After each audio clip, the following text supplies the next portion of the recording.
नमस्कार दोस्तों, आपका स्वागत है आपके अपने चैनल स्टडी विद कमलेश में। देखिए दोस्तों, हमारी एक सीरीज चल रही है भारतीय इतिहास को लेकर, जो कि आपके यूके ट्रिपल एस सी और यूके पीएससी के ग्रुप सी के सिलेबस पर आधारित है और ये एनसीईआरटी बेस्ड है। तो दोस्तों, आज इसी क्रम में हम आज आपके सामने वीडियो नंबर 6 लेकर आए हैं, जो कि बौद्ध धर्म से संबंधित है। इससे पहले हमने जो है 5 वीडियो अपलोड कर दी है। आज ये 6 वीडियो होगा बौद्ध धर्म पर। देखिए दोस्तों, हालांकि आज हमें मौर्य वंश पर बात करनी थी, लेकिन आज हम बौद्ध धर्म को लेके आए हैं। इससे पहले हमने हर्यक वंश, उसके बाद शिशुनाग वंश और जो है उसके बाद नंद वंश की बात करी थी। दोस्तों, जिस समय नंद वंश या हर्यक वंश या फिर मौर्य वंश, ये वंश जब चल रहे थे, उसी समय मगध के आसपास जो है 16 महाजनपद थे। तो उन 16 महाजनपदों में एक जनपद में उसी समय 2 महापुरुषों का जन्म हुआ था। 2 अलग अलग स्थानों पर हुआ था। हालांकि उनमें एक महान व्यक्ति थे गौतम बुद्ध, एक थे महावीर स्वामी। तो उन्हीं में से एक महान व्यक्ति गौतम बुद्ध की हम बात करेंगे। तो दोस्तों, हुआ क्या कि वैदिक काल के बाद, यानी कि वैदिक काल के समय ऐसा हुआ कि एक धर्म का बहुत अधिक प्रचार प्रसार हो रहा था। वो था ब्राह्मण धर्म। और उस समय क्या हो रहा था कि ब्राह्मण धर्म में कुछ अनियमितताएं देखने को मिल रही थी और ऐसे में अंधविश्वास जैसी चीज़ें बढ़ने लग गई थी। एक वर्ग ऐसा था जो उच्च स्थान पर था और एक वर्ग ऐसा था जो सबसे नीचे पायदान पर था। उसकी कोई देख नहीं रहा था, उसको ना कोई सुन रहा था, ना उसको कोई समझ रहा था। ऐसे में गौतम बुद्ध और महावीर स्वामी, 2 ऐसे व्यक्तियों ने एक बीड़ा उठाया ताकि हम नीचे दबे हुए वर्ग को भी सामान्य वर्ग में ला सके। उनमें एक शूद्र वर्ग था, एक महिला वर्ग थी। और इनका जो है गौतम बुद्ध ने और महावीर स्वामी ने बहुत साथ दिया और उनको जो है समाज के उस श्रेणी में लाने का प्रयास किया। तो शुरू करते हैं बौद्ध धर्म की। तो दोस्तों, अगर मैं बौद्ध धर्म की बात करूं क्योंकि दोस्तों बौद्ध धर्म का जो संस्थापक है गौतम बुद्ध थे। सबसे पहले गौतम बुद्ध के जीवन की बात करते हैं, जीवन परिचय की। अगर जीवन परिचय की मैं बात करूं, सबसे पहले बात करते हैं तो इनका जन्म जो है 563 बीसी में वैशाख पूर्णिमा के दिन जो है लुम्बिनी वन नेपाल में हुआ था और जो है साल वृक्ष के नीचे हुआ था। और इनके पिता जो थे सुद्धोधन थे, जो कि शाक्य गणराज्य के मुखिया थे। अब बात करते हैं, शाक्य गणराज्य जो है कपिलवस्तु नेपाल में पड़ता था। अब बात करें तो इनकी माता की, तो इनकी माता जो थी महामाया थी और इनकी जो दाई माता थी, यानी कि मौसी जिसको कहा जाता है, वो प्रजापति गौतमी थी।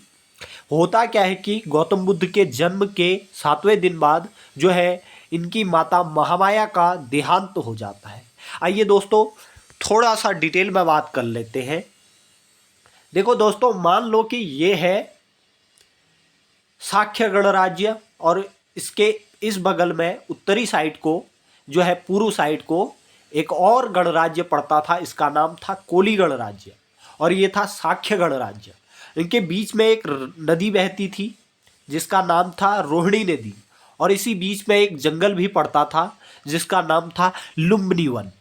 तो दोस्तों, होता क्या है कि एक बार महामाया अपने मायके, यानी कि महामाया जो थी वो कोली गणराज्य की थी, सुद्धोधन जो थे शाक्य गणराज्य के थे। महामाया एक बार अपनी मायके गए होती है जो है कोली गणराज्य में। एक रात होता क्या है कि महामाया सोई होती है और उनको एक सपना दिखाई देता है, एक सपना आता है। सपने में ऐसा प्रतीत हो रहा था कि उनको लग रहा था कि उनके गर्भ में एक हाथी प्रवेश कर रहा है। धीरे धीरे उनके गर्भ में एक हाथी प्रवेश कर रहा था और जब हाथी प्रवेश कर रहा था तो दूसरे दिन वो क्या देखती है कि महामाया जो है उस समय गर्भवती हो गई थी। वह ऐसे में गर्भवती हो गई तो उन्होंने सोचा क्यों ना मैं अब अपने ससुराल की ओर जाऊं। क्योंकि दोस्तों उस रात सपने में उनको जो है उनके गर्भ में हाथी प्रवेश कर रहा था, इसलिए बौद्ध धर्म में जन्म का प्रतीक हाथी है। हालांकि हालांकि दोस्तों, जन्म का प्रतीक कमल भी है। वो कैसे होगा वो थोड़ी देर में आपको बखूबी पता चल जाएगा। और आप ये तो जान ही गए हैं कि हाथी क्यों है जन्म का प्रतीक, क्योंकि महामाया के गर्भ में जो है सपने में हाथी प्रवेश कर रहा था। तो आइए बात करते हैं। क्या होता है कि दूसरे दिन महामाया जो है अपने ससुराल की ओर, यानी कि जो है शाक्य गणराज्य की ओर आ रही थी। अचानक क्या होता है कि वो उसी लुम्बिनी वन में पहुंचती है जो रास्ते में पड़ता है। वहां पर उनके जो है पेट में अचानक बहुत अधिक दर्द होने लग गया, और जो है उनको बहुत अधिक प्रसव पीड़ा जिसको कहते हैं, तो उनको बहुत अधिक पीड़ा होने लगी। थोड़ी देर में वो क्या किए कि एक वृक्ष के नीचे बैठ गए, जिसको जो है साल वृक्ष, कहीं कहीं पर इसको आम्र वृक्ष भी कहा गया है। तो उसके नीचे बैठ गई, और थोड़ी देर में क्या होता है कि एक बच्चे का जन्म हो जाता है। और जब उस बच्चे का जन्म हुआ तो वहां पर 5 कमल के फूल खिले थे। ऐसा मान लिया जाता है, इस तरह 5 कमल के फूल खिले थे। और ऐसा मान लिया जाता है, जिस समय 5 कमल के फूल खिले, इसी समय जो है जिस समय गौतम बुद्ध का जन्म हो रहा था, उसी समय जो है उनकी पत्नी का जन्म हो रहा था। उसी समय उनके पहले गुरु जो है अलार कलाम का भी जन्म हो रहा था। उसी समय उनके सारथी चन्ना का भी जन्म हो रहा था। उसी समय उनके जो है घोड़ा कंथक का भी जन्म हो रहा था। और उसी समय उस वृक्ष का भी जन्म हो रहा था, जिस वृक्ष के नीचे वो ज्ञान की प्राप्ति करेंगे। जो है क्योंकि उस समय जिस समय जो है गौतम बुद्ध का जन्म हुआ था, और उस समय 5 कमल के फूल खिले थे, इसलिए बौद्ध धर्म में जन्म का प्रतीक कमल का फूल भी है दोस्तों। आइए बात करते हैं। सबसे पहले बात करते हैं गौतम बुद्ध के बचपन का नाम। अगर बात करें बचपन का नाम, इनके बचपन का नाम सिद्धार्थ था। और जो है जब गौतम बुद्ध का जन्म हुआ तो उस समय इनके पिता के वहां, यानी कि शाक्य गणराज्य में 3 विद्वान आए थे, 3 प्रख्यात विद्वान आए थे, जिनमें एक थे कौंडिन्य, एक थे आतिश, एक थे देवल, जो कि इनके जन्म के समय आए थे। और बात करते हैं, क्योंकि जो है इनमें से एक विद्वान कौंडिन्य ने उनके पिता से ये कहा कहा कि राजन, देखिए आपके घर में जिस बच्चे ने जन्म लिया है, ये आगे चलकर बहुत महान व्यक्तित्व होगा। लेकिन कौंडिन्य ने कहा लेकिन, तो ऐसे में जो है उनके पिता, यानी कि उनके पिता कौन थे? उनके पिता जो कि कपिल वस्तु के वो थे शुद्धोधन साहब। तो शुद्धोधन साहब ने कहा लेकिन क्या? उन्होंने कहा लेकिन अगर इस बच्चे की परवरिश में थोड़ी भी कमी हुई तो ये जो है संन्यास ग्रहण कर लेगा। और ऐसे में कौंडिन्य ने जब ये बात कही तो शुद्धोधन बहुत परेशान हो गए। उन्होंने कहा कि ये क्या है कि मेरा बच्चा सन्यासी बन जाएगा? तो कौंडिन्य ने कहा हाँ बन जाएगा। कौंडिन्य ने कहा जब बन जाएगा तो ऐसे में शुद्धोधन ने पूछा क्या उसका कोई उपाय है जिससे ये संन्यास ग्रहण करने से बच जाए? तो उन्होंने कहा एक उपाय है। उन्होंने कहा क्या? तो उन्होंने बताया कि ऐसा उपाय है कि इनको एक ऐसा वातावरण आपको पेश करना होगा जिसमें इनको कोई परेशानी ना हो, कहीं पर कोई दिक्कत ना हो, जिससे इनका मन जो है मोह माया में लगा रहे, ऐसा आपको करना होगा। और उन्होंने वैसा किया भी। तो दोस्तों आगे बात करते हैं। फिर भी जो है गौतम बुद्ध तो गौतम बुद्ध थे, यानी कि सिद्धार्थ तो सिद्धार्थ थे। अभी आप सिद्धार्थ कहिए, अभी ये गौतम बुद्ध नहीं बने हैं। गौतम बुद्ध तो ये तब बनेंगे जब ये ज्ञान की प्राप्ति करेंगे। तो बात करते हैं, सिद्धार्थ का जो विवाह है 16 वर्ष की अवस्था में हो गया। शाक्य गणराज्य के एक लड़की था जिसका नाम था गोपा या बिंबा या यशोधरा। कई किताबों में यशोधरा मिलता है, हालांकि इसका नाम बिंबा भी था और गोपा भी था। तो बात करते हैं कि गौतम बुद्ध का जन्म हो गया, जो है सॉरी विवाह हो गया। गोपा से कहो या बिंबा से कहो या यशोधरा से हो। और हुआ क्या, विवाह के 12 वर्ष के बाद जो है, जब गौतम बुद्ध की यानी कि सिद्धार्थ की जो उम्र अवस्था 28 वर्ष थी, उस समय उनके एक पुत्र का जन्म होता है। उनसे जो है यशोधरा से एक पुत्र का जन्म होता है जिसका नाम राहुल होता है। दरअसल होता क्या है कि अचानक गौतम बुद्ध के बच्चे का जन्म हो जाता है, यानी कि सिद्धार्थ के। और जो है वहाँ के प्रजा यानी कि मंत्रीगण जो है सिद्धार्थ के पास जाते हैं, कहते हैं कि राजकुमार बधाई हो, आपको पुत्र प्राप्ति हुई है, आपको पुत्र प्राप्ति हुई है। जब सिद्धार्थ के कानों में ये बात गई तो उनके मुंह से एक शब्द निकला, राहु राहु राहु। और इसी राहु शब्द से उस बच्चे का नाम आगे चलकर राहुल पड़ गया। ये बात करते हैं, सिद्धार्थ के जो घोड़ा था उसका नाम कंधक था और इसका जो सारथी था उसका नाम चंदा था। शायद मैंने ऊपर आपको जो है सारथी का नाम कंधक और घोड़े का नाम चंदा बता दिया, ऐसा नहीं है। जो घोड़ा था वो कंधक था, सारथी चंदा था। तो आइए बात करते हैं। एक बार क्या होता है कि गौतम बुद्ध का यानी कि सिद्धार्थ का घर ही घर में रहकर बहुत मन उदास हो जाता है। उनका मन करता है कि वो कहीं घूमने जाए यानी कि भ्रमण में जाए। तो अपने पिताजी से वो कहते हैं कि पिताजी मुझे नगर भ्रमण में जाना है। तो पिताजी बोलते हैं चलो जाओ फिर। नगर भ्रमण में जब वो जाते हैं तो उनको 4 प्रकार के दृश्य देखने को मिलते हैं। सबसे पहले उन्होंने एक बूढ़ा व्यक्ति देखा, जो कि बूढ़ा व्यक्ति था। जो है बूढ़ा व्यक्ति बहुत अजीब तरीके से खास रहा था। तो गौतम बुद्ध ने यानी कि सिद्धार्थ ने अपने सेना से कहा, यानी कि सारथी से कहा कि ये क्या है। तो उसने बताया कि एक बूढ़ा व्यक्ति है और क्योंकि उसकी हरकतें अजीब हो रही थी, वो खास रहा था। तो बुद्ध ने कहा है क्या मैं भी ऐसा हो जाऊंगा? उसने कहा हाँ, एक वक्त के बाद सब ऐसा ही हो जाएंगे। तो ऐसे में बुद्ध का मन निराश हो गया। उन्होंने कहा चलो आगे चलो। फिर आगे चलकर उनको और एक दृश्य देखने को मिलता है। देखते हैं कि एक खटिया पर एक बीमार व्यक्ति लेटा हुआ है और वो कांप रहा था बुखार की वजह से। बुद्ध ने सारथी से कहा कि सारथी रुको रुको, ये क्या है?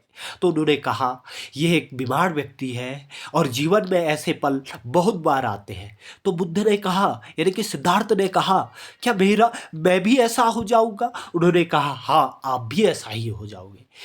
आगे तो बुद्ध यानी कि सिद्धार्थ फिर निराश हुए। तो आगे उन्होंने कहा चलो आगे बढ़ो। आगे चलकर उनको एक और दृश्य देखने को मिलता है। एक मृतक व्यक्ति को 4 व्यक्ति ले जा रहे थे। उन्होंने कहा रुको सारथी रुको, ये क्या है?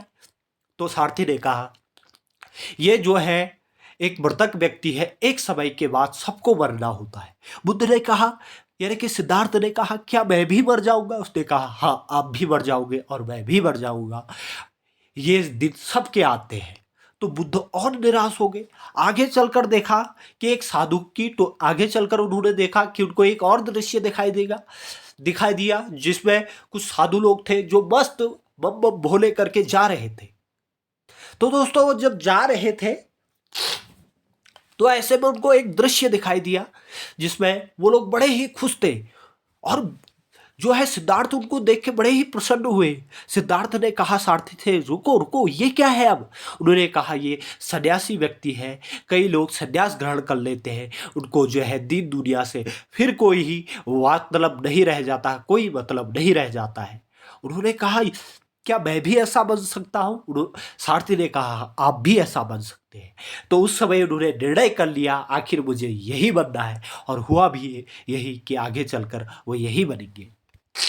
तो दोस्तों आगे बात करते हैं। सबसे पहले बात करें, एक बार क्या हुआ,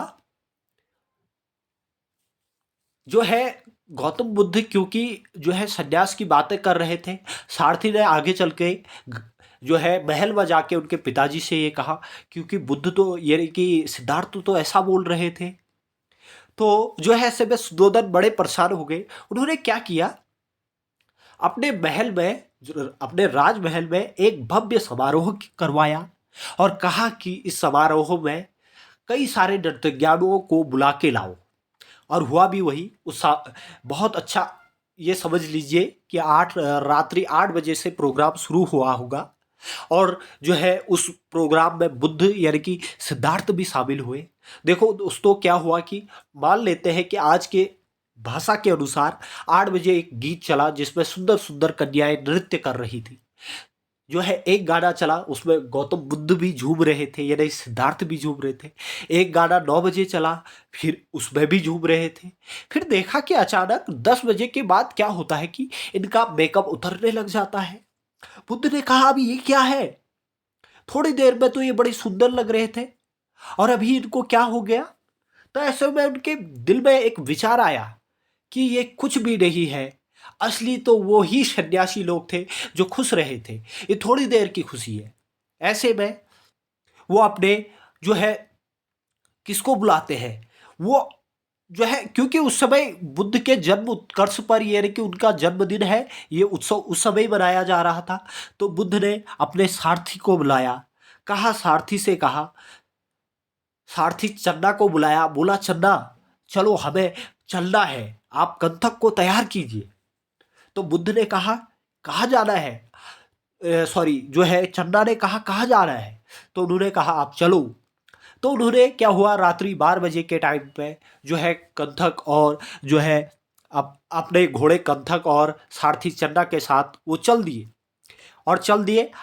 आधी जैसे आधा है रास्ता उन्होंने तय किया तो आधे जंगल में, जब वो जंगल में पहुंचे, एक जंगल में पहुंच गए, विराट जंगल में वो पहुंच गए।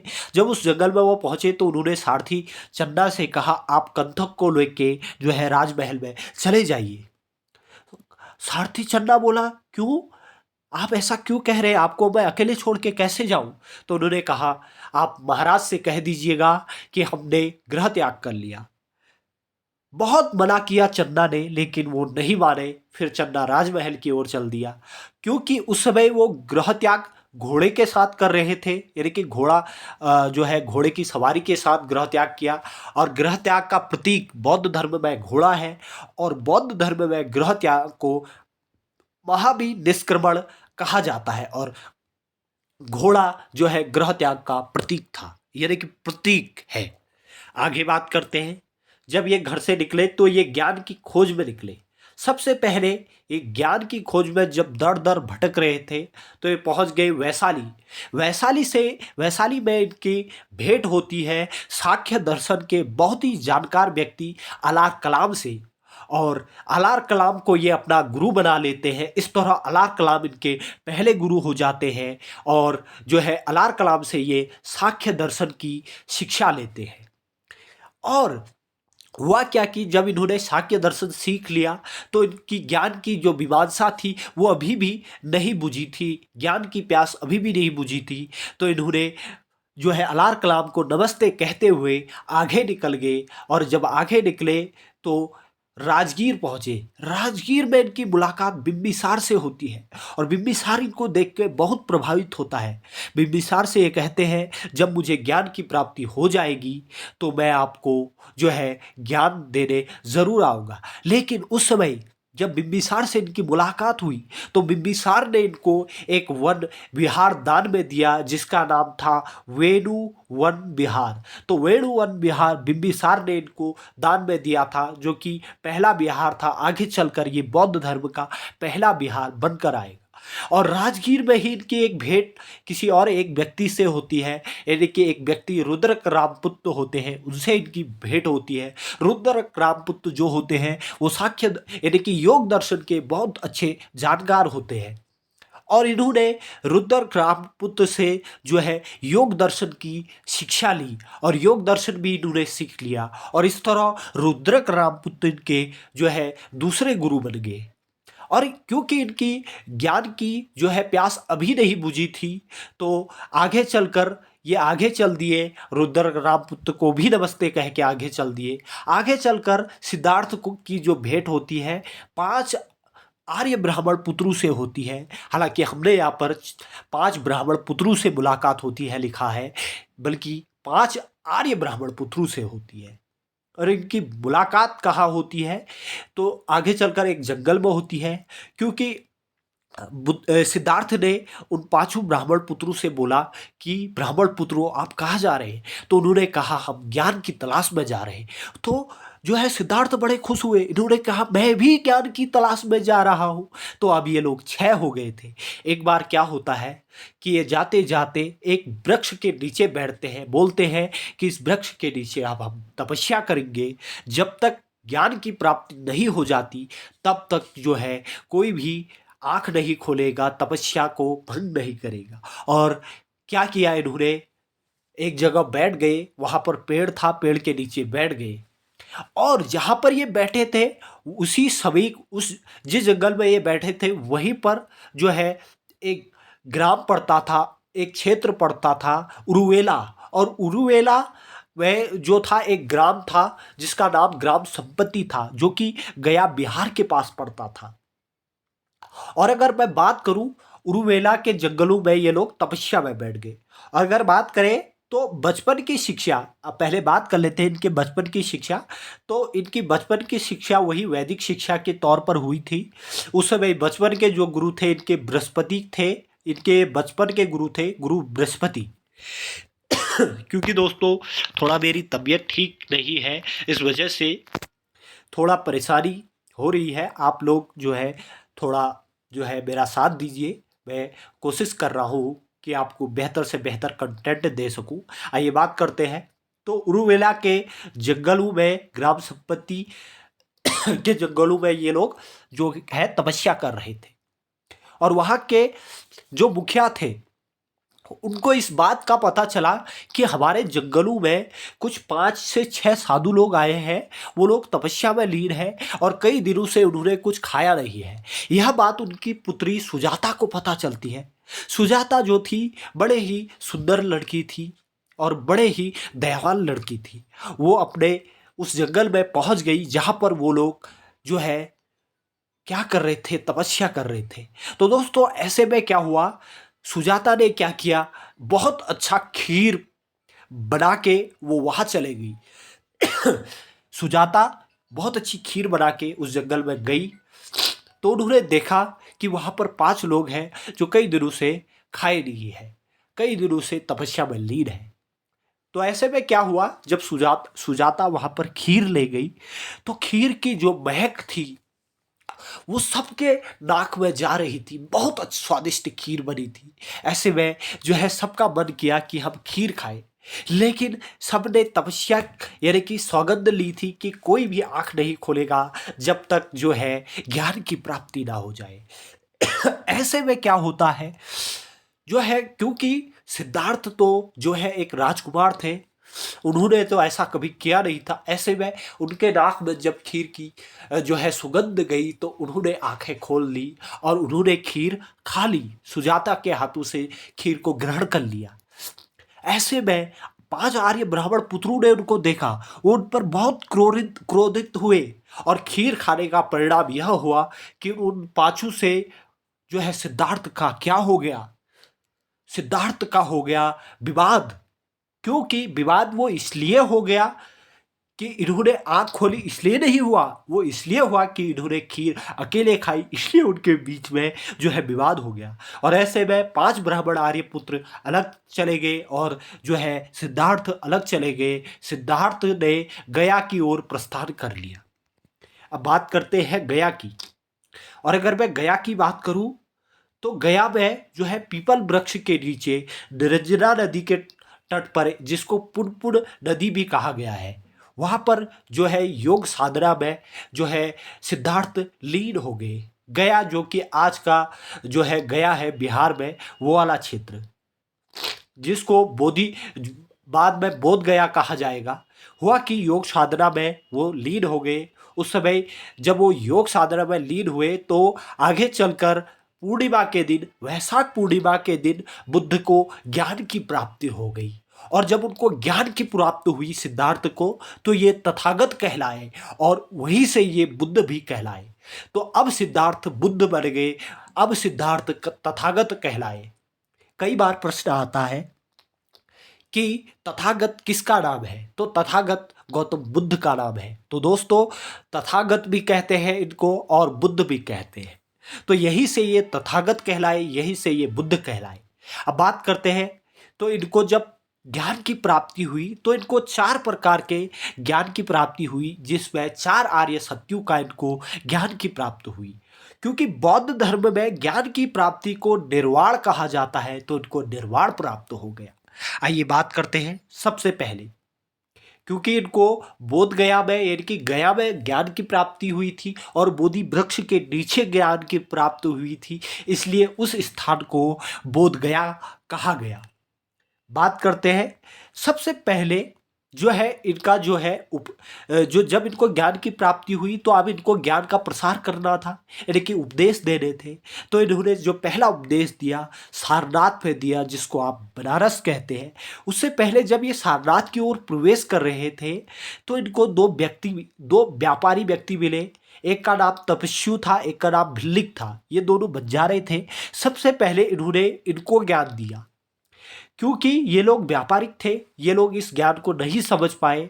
तो अगर कई बार प्रश्न आता है तो आप ये कहेंगे कि सबसे पहले इन्होंने 2 व्यापारियों को ज्ञान प्राप्त किया, क्योंकि ज्ञान की जो है ज्ञान का उपदेश दिया और वो लोग उस ज्ञान को नहीं समझ पाए, तो इसलिए उनका नाम कब आता है आगे चलकर। अब इनके ज्ञान प्रचार की यात्रा को हम देखते हैं। सबसे पहले इनके ज्ञान प्रचार की अगर यात्रा को देखें, सबसे पहले इन्होंने यात्रा की सारनाथ की। सारनाथ में गौतम बुद्ध की मुलाकात उन्हीं 5 ब्राह्मण पुत्रों से हुई जिनका विवाद इनसे हुआ था जब इन्होंने खीर खा ली थी सपत्ती ग्राम के जंगल में। आगे बात करते हैं। तो इन 5 ब्राह्मण पुत्रों से जब मुलाकात हुई तो उन्होंने कहा, अरे आप यहाँ कैसे आ गए? ब्राह्मण पुत्रों ने तो उन्होंने कहा, अब मैं सिद्धार्थ नहीं हूँ, अब मैं बुद्ध बन गया हूँ, मुझे ज्ञान की प्राप्ति होगी। वो बड़े आश्चर्य हो गए, क्योंकि इनको अभी ज्ञान की प्राप्ति नहीं हुई थी। तो बुद्ध से इन्होंने कहा, आपको कौन से ज्ञान की प्राप्ति हुई? तो बुद्ध ने कहा, मुझे 4 आर्य सत्य के ज्ञान की प्राप्ति हुई। तो इस तरह तो क्या हुआ कि उन 5 ब्राह्मण पुत्रों को शिष्य बना लिया सारनाथ में। किसने? गौतम बुद्ध ने। और इस तरह ये 5 आर्य ब्राह्मण इनके शिष्य बन गए और इन्होंने इनको ही सबसे पहले जो है उपदेश दिया सारनाथ में, और उनको 4 आर्य सत्य बताए सारनाथ में। और क्योंकि इन्होंने पहली बार उपदेश इन ब्राह्मण पुत्रों को दिया, तो उपदेश देने को, यानी कि ज्ञान की जो ज्ञान दिया, और इसी ज्ञान को बौद्ध धर्म में धर्म चक्र परिवर्तन के नाम से जाना जाता है। तो इनके उपदेशों को भी धर्म चक्र परिवर्तन के नाम से जाना जाता है। बौद्ध धर्म में उपदेश को धर्म चक्र परिवर्तन कहा गया है। आइए दोस्तों बात करते हैं। तो इन्होंने इनको ज्ञान की जो है प्राप्ति करवा दी, यानी कि इनको शिक्षा दे दी, दीक्षा दे दी। इससे पहले वो 2 व्यापारियों को दिए, लेकिन वो उस चीज को नहीं समझे। ये जो 4 या 5 ब्राह्मण पुत्र थे, इनको इन्होंने जब दिया तो ये इस चीज को समझ गए और ये इनके शिष्य बन गए। आगे बात करते हैं। ज्ञान प्रचार की यात्रा की बात करें, सबसे पहले ज्ञान इन्होंने यात्रा में सबसे पहले सारनाथ में ज्ञान जो है अपना उपदेश दिया, जिसको धर्म चक्र परिवर्तन कहा जाता है बौद्ध धर्म में। यहाँ इन्होंने 5 ब्राह्मण पुत्रों को जो है उपदेश दिया, और इन 5 ब्राह्मण पुत्रों को 5 हंस के परिचायक के रूप में देखा जाता है। बात करते हैं प्रथम धर्म चक्र परिवर्तन की बात करें तो इन्होंने सारनाथ में दिया। द्वितीय धर्म चक्र परिवर्तन जो है इन्होंने महाराष्ट्र के रत्नागिरी में दिया, यानी कि दूसरा उपदेश। तीसरा उपदेश इन्होंने कर्नाटक में दिया। अब बात करते हैं, सबसे पहले इन्होंने जो वर्षावास किया था या सबसे अधिक किया था, वो 4 मास तक किया था। वो जगह थी मूलकंदकुटी बिहार नामक स्थान, जो कि सारनाथ में पड़ता है। मूलकुटी जो है मूलगंध कुटी बिहार में इन्होंने पहला जो है वर्षावास किया। वर्षावास का मतलब ये है 4 ऋतुएं होती है, और वर्षा ऋतु जो होती है उस समय बारिश का मौसम होता है। तो ये जो है बारिश के मौसम में एक ही जगह रुक जाते थे। तो सबसे पहले जो वर्षावास इन्होंने किया वो किया था मूलकंद कुटी बिहार नामक स्थान पर, जो कि सारनाथ में पड़ता है। आइए आगे बात करते हैं। और ज्ञान प्रचार की यात्रा में फिर दूसरे नंबर पर ये पहुंचे थे वाराणसी। वाराणसी में इन्होंने यश नामक व्यापारी को जो है बौद्ध धर्म में दीक्षित किया, जो आगे चलकर श्रेष्ठी कहलाया और इस व्यापारी का नाम श्रेष्ठी हो गया। आगे चलकर बात करते हैं और इन्होंने वाराणसी में ही बौद्ध संघ की पहली बार स्थापना भी की थी। बौद्ध संघ की स्थापना इन्होंने पहली बार वाराणसी में की थी, जब वो ज्ञान प्रचार की यात्रा में वाराणसी दूसरे क्रम में पहुंचे थे। आइए बात करते हैं। फिर उसके बाद वो पहुंचते हैं उरुग्वेला। ये उरुग्वेला वही है संपत्ति ग्राम जहाँ पर इन्होंने खीर खाई थी। उरुग्वेला में इन्होंने 30 युवकों के समूह को जो है धर्म जो है बौद्ध धर्म में दीक्षित किया और बौद्ध भिक्षु बना लिया। बात करते हैं उसी समय, और वहाँ का जो मुखिया था भद्र था, जो कि कश्यप गोत्र के ब्राह्मण थे। कश्यप गोत्र के 3 ब्राह्मणों को कश्यप गोत्र के 3 ब्राह्मणों को भी इन्होंने बौद्ध धर्म का भिक्षु बनाया, जिनमें एक का नाम था नंदी, एक का नाम था गया, एक का नाम था गया और एक का नाम था मुखा। यानी कि इन्होंने जो है नंदी, गया और मुखा को बौद्ध धर्म का भिक्षुक बनाया, जो कि कश्यप गोत्र के ब्राह्मण थे। आइए जो है इनके ज्ञान प्रचार की बात करें तो चौथे क्रम में ये पहुंचे थे राजगीर। राजगीर जो थी मगध साम्राज्य की राजधानी थी। उस समय वहाँ का शासक बिंबिसार हुआ करता था। दोस्तों मैंने आपको बताया था कि हर्यक वंश का संस्थापक राजा था बिंबिसार। तो क्या हुआ, जब ये शुरुआत में ज्ञान की तलाश में जा रहे थे, मैंने आपको बताया था ये तब भी जो है राजगीर पहुँचे थे, वैशाली पहुँचे थे। तब इनकी मुलाकात बिंबिसार से हुई थी। और अब जब ये ज्ञान प्रचार की यात्रा में गए तब भी इनकी मुलाकात बिंबिसार से हुई। और बिंबिसार की जो पत्नी थी वो महाकौशला थी। इन्होंने क्या किया, जो है मैंने आपको बताया था बिंबिसार ने इनको जो है वेणुवन नामक बिहार दान में दिया था। ये बिहार इन्होंने तब दान में दिया जब इनको गौतम बुद्ध ने बौद्ध धर्म का भिक्षु बनाया, और प्रभावित होकर बिंबिसार ने इनको जो है वेणुवन बिहार दान में दिया था। यह पहला बिहार था जो किसी व्यक्ति द्वारा बौद्ध धर्म में दान में दिया गया था, वेणुवन विहार। आगे बात करते हैं, यहीं पर बात करते हैं इन्होंने बिंबिसार के पुत्र अजातशत्रु को भी बौद्ध धर्म की दीक्षा दी। इसके अलावा इन्होंने अभय को भी बौद्ध धर्म की दीक्षा दी। दरअसल अभय भी बिंबिसार का ही लड़का था। इसके अलावा 2 प्रख्यात ब्राह्मण विद्वान सारिपुत्र एवं मोगलायन को भी इन्होंने बौद्ध धर्म में दीक्षित किया। तो दोस्तों अगर मैं बात करूं, जब इन्होंने बिंबिसार को बौद्ध धर्म की दीक्षा ये दे रहे थे तो बिंबिसार इनसे प्रभावित हुए। तो अचानक उस समय तक बौद्ध धर्म में महिलाओं को दीक्षित होने का जो है अधिकार अभी नहीं मिला था।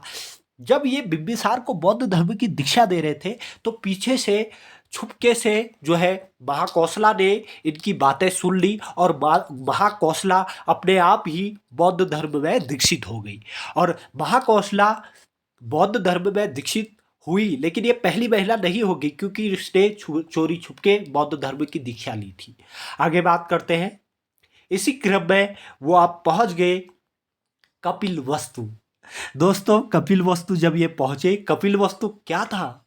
ये कपिलवस्तु वही था जहां पर गौतम बुद्ध का जन्म हुआ था। और इनके पिता, उस समय भी इनके पिता वहां के राजा थे सुद्धोधन, और सुद्धोधन की रानी प्रजापति गौतमी थी। उस समय तक जो इनकी दाई माता इनकी मौसी थी, सुद्धोधन ने उनसे विवाह कर लिया था और प्रजापति गौतमी से एक पुत्र और एक पुत्री का जन्म हुआ था। दोस्तों हो क्या रहा था, दोस्तों थोड़ा सा आप मुझे समय दें। तो दोस्तों अब बात करूं, क्योंकि जो है प्रजापति गौतमी से एक पुत्र और एक पुत्री का जन्म हुआ, उस समय जो है जिस समय ये कपिलवस्तु आए उस समय जो है इनके जो है प्रजापति गौतमी के पुत्र यानी कि सुद्धोधन के पुत्र का राज्याभिषेक हो रहा था, यानी कि उनको राजा बनाने की तैयारी चल रही थी। तो ऐसे में वहाँ की जनता को यह पता चला कि हमारे वहाँ बुद्ध आ रहे हैं, गौतम बुद्ध आ रहे हैं। तो ऐसे में वहाँ की जनता बड़ी ही प्रभावित हुई, खुश हुई। जो जनता राज्य अभिषेक में शामिल होने वाली थी वो सब बुद्ध के इंतजार में जो है अपनी पलकें बिछाए रखी। तो ऐसे में सुद्धोधन बड़े परेशान हो गए हुआ क्या, इन्होंने इनका जिस पुत्र का जो है अभिषेक उस समय हो रहा था शुद्धोधन के, इन्होंने जो है गौतम बुद्ध ने उनको भी बौद्ध धर्म में दीक्षित कर दिया। और जो है सिद्धार्थ यानी कि सिद्धोधन, सिद्धार्थ तो गौतम बुद्ध का नाम था, शुद्धोधन इनके पिता बहुत परेशान हुए। ये बुद्ध के पास पहुंचे और उनसे कहा, भगवान मेरी एक परेशानी है, आप उसे दूर करिए। तो बुद्ध ने कहा, बताइए क्या परेशानी है भगवान। उन्होंने कहा, भगवान मेरे जो है एक पुत्र था, उन्होंने संन्यास ग्रहण कर लिया। आज जब मेरा दूसरा पुत्र जिसको मैं राजा बनाने की तैयारी में था, ऐसे में आपने भी उन्हें संन्यास की बातें सिखा दी है, आपने उन्हें बौद्ध धर्म में दीक्षित कर लिया। मुझे डर है कहीं यह व्यक्ति जो है बौद्ध धर्म को यानी कि संन्यास ग्रहण न कर ले। ऐसे में बुद्ध के दिल में थोड़ा सा जो है पीड़ा हुई, तो उन्होंने वहाँ पर एक नियम बना लिया। उन्होंने कहा, अब जो ग्रह में रहने वाले व्यक्ति हैं यानी कि घर में रहने वाले व्यक्ति भी बौद्ध धर्म को जो है स्वीकार कर सकते हैं, बौद्ध धर्म को अपना सकते हैं। और इस समय से एक प्रथा और चली आई कि आप घर में हैं यानी कि आप गृहस्थ जीवन व्यतीत कर रहे हैं तो भी आप बौद्ध धर्म को अपना सकते हैं। तो क्या हुआ, तो ऐसे में उन्होंने जब नियम बना लिया तो ऐसे में जो है वो आगे चल दिए। लेकिन जब वो जा रहे थे तो उन्होंने जब ये घोषणा कर दी, उन्होंने एक घोषणा साथ में यह भी की, तो उन्होंने एक घोषणा यह भी किया कि उन्होंने कहा, जब उन्होंने जो है शुद्धोधन ने उनको ये बात बताई कि आपने मेरे पुत्र को जो है संन्यास की बातें सिखा दी, तो उन्होंने एक नियम बना दिया था, वहाँ पर एक और नियम बनाया था। उन्होंने कहा, जब जो है किसी बालक की 15 वर्ष की आयु प्राप्त कर लेगा, जब कोई बालक जब 15 वर्ष का हो जाएगा और माता पिता की आज्ञा प्राप्त कर लेगा, तब वो बौद्ध धर्म में भिक्षुक बनेगा, वरना नहीं बनेगा। इसी क्रम में इन्होंने वहाँ पर जो है 3 व्यक्तियों को और शिक्षा दी, जिनमें वो थे, एक थे आनंद, एक का नाम था उपाली, एक का नाम था देवदत्त, एक और व्यक्ति थे जिनका नाम था अनिरुद्ध। इन चारों व्यक्तियों को बौद्ध धर्म की शिक्षा दी, दीक्षा दी, और इनमें से भी आनंद इनके प्रिय शिष्य बने। लेकिन ये आगे निकल ही रहे थे कि इनके पीछे इनकी दाई माता, इनकी मौसी प्रजापति गौतमी इनके पीछे पीछे आने लगी। और जब पीछे पीछे आने लगी, क्योंकि प्रजापति गौतमी को भी था कि मैं भी बौद्ध धर्म में दीक्षित हो जाऊं, और ये पीछे पीछे आ रही थी। बुद्ध ने उन्हें मना कर दिया, लेकिन प्रजापति गौतमी कहाँ मानने वाले थे। हुआ क्या, 6वें प्लेस में जब वो जो है लक्ष्मीगढ़ राज्य में गए यानी कि वैशाली पहुंचे, तो आनंद के कहने पर जब पीछे पीछे प्रजापति गौतमी आ रही थी, तो आनंद के कहने पर प्रजापति गौतमी को वैशाली में उन्होंने बौद्ध भिक्षुक बना दिया और बौद्ध धर्म की दीक्षा दे दी।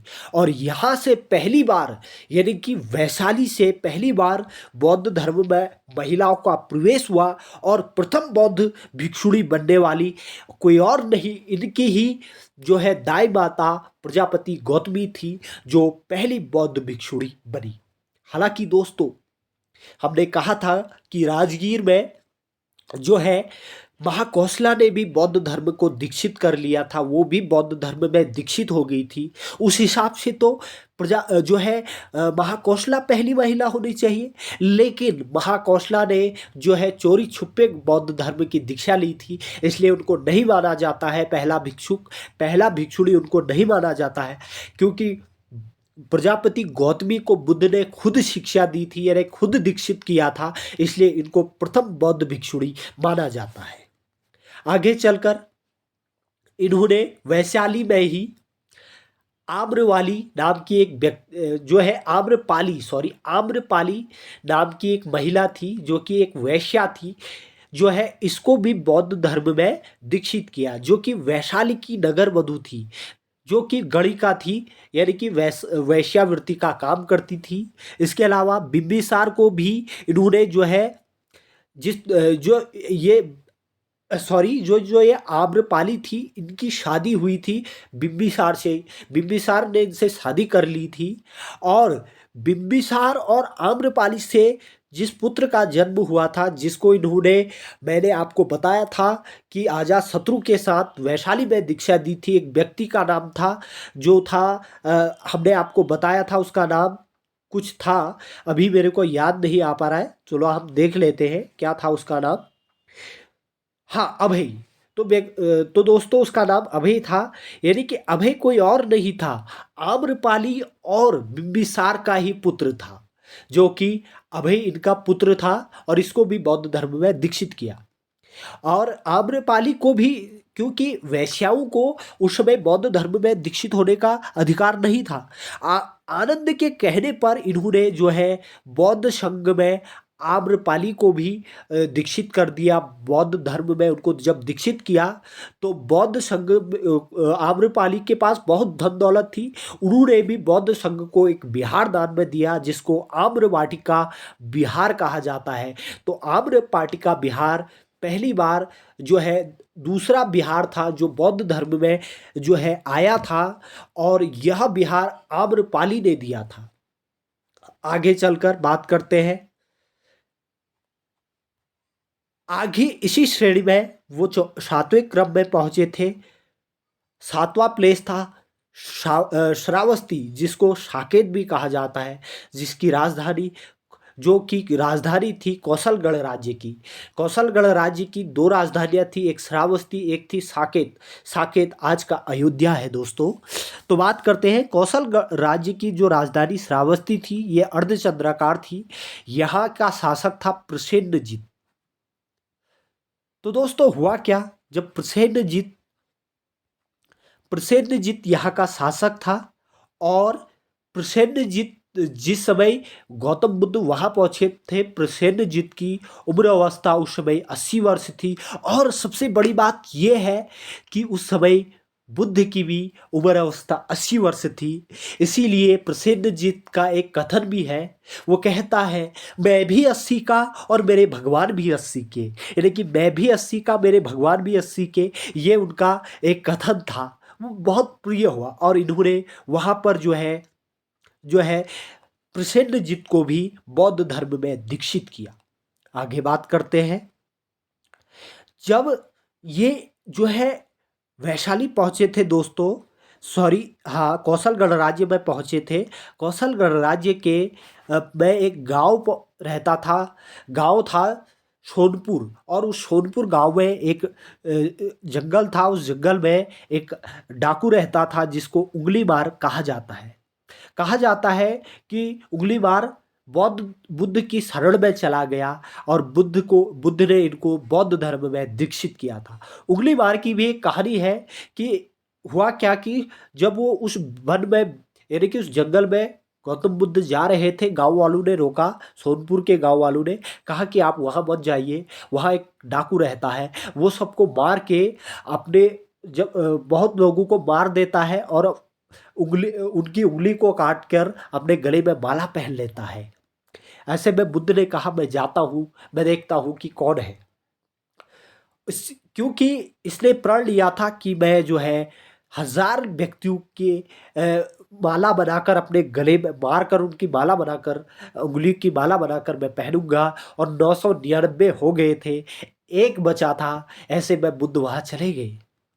और बुद्ध की मुलाकात उंगलीमार से हुई। और उंगलीमार से कहा उन्होंने, नहीं, उंगलीमार ने उनसे कहा, ए साधु, कहाँ जाता है, रुक, मुझे तेरा मर्डर करना है, जो है मुझे तेरी हत्या करनी है। बुद्ध ने कहा, आप मेरी हत्या बेशक कर लीजिए, सबसे पहले आप मुझे एक मेरे लिए एक काम कर दीजिए। वहां पर एक पेड़ था, कहा कि आप इस पेड़ की टहनी को काट के दिखाइए। बुद्ध ने कहा, उंगलीमार ने कहा, इसमें क्या है, मैं काट दूंगा। और उसने काट दिया। ऐसे में क्या होता है, तो उसने काट दिया। तो जो है उंगलीमार ने कहा, लो काट दिया, अब मैं तुम्हारा जो है हत्या करता हूँ। तो ऐसे में बुद्ध ने कहा, अगर आपने काट दिया तो आप उसी टहनी को दोबारा जोड़ के दिखा दूँ। तो बुद्ध ने कहा, जब ऐसा कहा तो उंगलीमार बड़े परेशान हो गया। उसने कहा, मैं कैसे जोड़ूं, ये तो जोड़ना संभव है ही नहीं। तो बुद्ध ने कहा, यही चीज मैं कह रहा हूं, काटना संभव है, यानी कि किसी की हत्या करना बहुत आसान है और उसको जीवन देना बहुत मुश्किल है। ऐसे में उंगली मार का भी हृदय परिवर्तन हो गया, उस वो भी जो है बुद्ध की शरण में चला गया। बुद्धम शरणम गच्छामि, धम्मम शरणम गच्छामि, इस तरह वो भी बौद्ध धर्म में दीक्षित हो गया।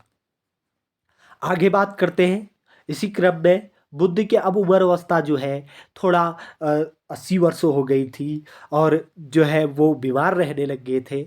तो इसी क्रम में जो है ज्ञान प्रचार की यात्रा में अब आगे आगे चलकर जब वो श्रावस्ती में गए, तो श्रावस्ती में एक व्यापारी था जो कि अनाथ पिंडक नामक था, और इसको भी उन्होंने बौद्ध धर्म में दीक्षित किया। जो कि फिर आगे चलकर वहीं पर राजकुमार को भी उन्होंने, ये जो अनाथ पिंडक था एक राजकुमार था, सॉरी, ये इसने भी जेतवन नामक बिहार जो है बौद्ध धर्म को दान में दे दिया, जो कि तीसरा बौद्ध विहार था। इसके अलावा अन्य बौद्ध विहारों की बात करें, पुष्पा विहार, इसके अलावा न्यून ग्रोथ विहार, इसके अलावा पूर्वाराम विहार, इसके अलावा मलिकाराम विहार, ये बौद्ध धर्म के अन्य विहार थे। आठवां क्रम था चुनार। चुनार बिहार में पड़ता है और चुनार के सुसुमार गिरी नामक स्थान पर पड़ता है, और जिसको आज मिर्ज़ापुर का भाग पड़ता था। ये जो मिर्ज़ापुर है आज वहाँ का हिस्सा है, और यहाँ पर सुशीर गिरी नामक व्यक्ति को इन्होंने बौद्ध धर्म में दीक्षित किया। आगे चलकर कौशाम्बी पहुँचे। कौशाम्बी का राजा उदयन था, और क्योंकि अब बुद्ध बहुत बूढ़े हो चुके थे, अब उनसे चला नहीं जा रहा था, ऐसे में जो है बुद्ध तो नहीं गए, लेकिन उदयन का बहुत मन था कि मैं जो है बौद्ध धर्म में दीक्षित हो जाऊं। तो बुद्ध ने बहुत रिक्वेस्ट करने पर अपने एक जो है शिष्य को वहाँ पर भेजा, यानी कि पिंडोला भारद्वाज नामक एक शिष्य था। उसने जो है उदयन को बौद्ध धर्म में दीक्षित किया, और उदयन ने जो है दो विहार, एक घोषिताराम विहार, एक बद्रिकाराम विहार बौद्ध धर्म को दान में दिए, यानी कि बौद्ध धर्म में दान कर दिए। इसी क्रम में वो पहुंचे 10वां प्लेस मथुरा।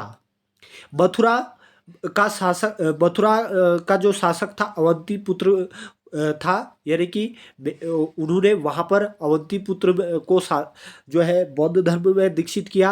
आगे अब ये इनके शिष्य कर रहे हैं।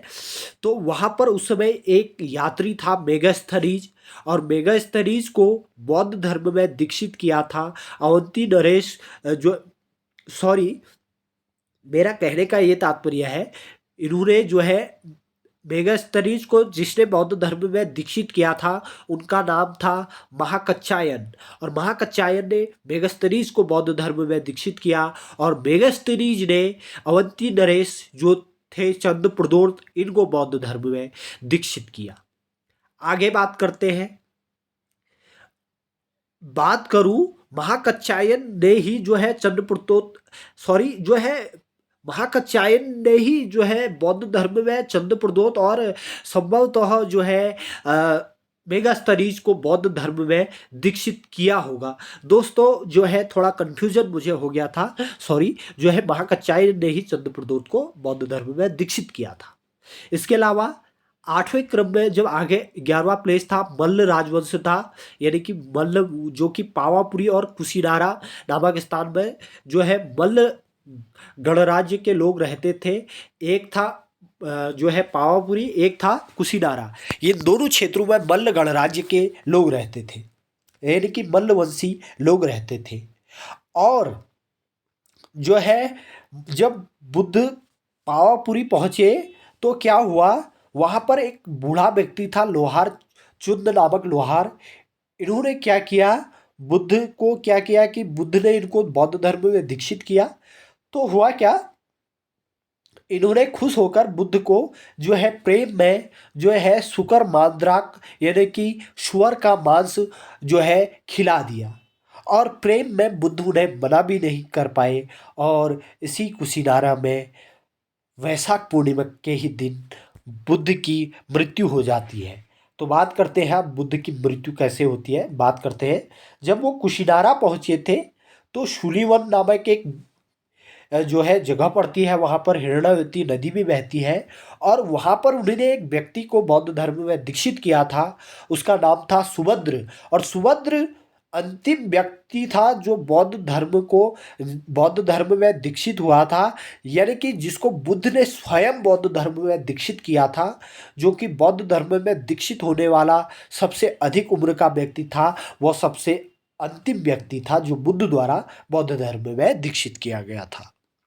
और हुआ क्या, इसी व्यक्ति ने इनको मांस खिला दिया और यहीं पर जो है वैशाख पूर्णिमा के दिन बौद्ध धर्म में, यानी कि गौतम बुद्ध को महापरिनिर्वाण मिल गया और यहीं पर इनकी मृत्यु हो गई।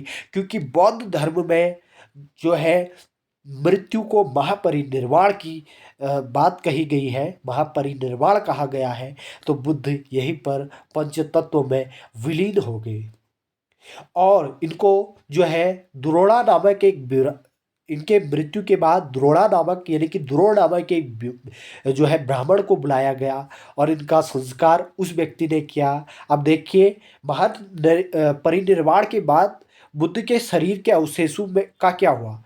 तो बुद्ध का जो शरीर के अवशेष थे वो 8 भागों में विभक्त हो गया, जिसमें से 8 भाग क्षत्रिय वर्ग के लोगों ने जो है अपने तरीके से उनका दाह संस्कार किया। एक भाग ब्राह्मणों के पक्ष में गया और उन्होंने भी अपने तरीके से जो है बुद्ध के शरीर का जो है दाह संस्कार किया। आइए बात करते हैं